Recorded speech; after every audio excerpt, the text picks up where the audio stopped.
இப்படியெல்லாம் ஸ்நாக்ஸ் செய்கிறாங்கன்னு பார்த்தீங்கன்னா செய்கிறாங்க. அப்படியேப்பட்ட ஸ்பெஷலான குஜராத்தி ஹேண்ட்மேட் ஸ்நாக்ஸ் தான் நம்ம செய்ய போகிறோம். அதுக்கு 1 கப் ரவை எடுத்துக்கங்க.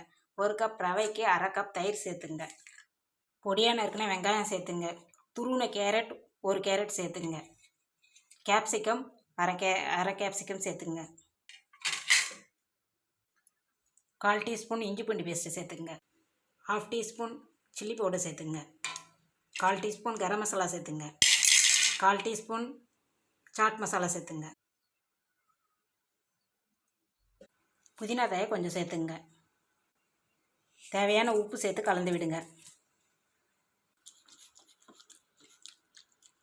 இது 10 நிமிஷம் நல்லா ஊறட்டும். ரவை 10 நிமிஷம் ஊறிச்சு. இப்போ ஒரு பேன் வச்சு 2 ஸ்பூன் ஆயில் சேர்த்துங்க. ஆயில் சூடானதும் 1/4 டீஸ்பூன் சீரகம் சேர்த்துங்க. 1/2 ஸ்பூன் வெள்ளை எள்ளு சேர்த்துங்க.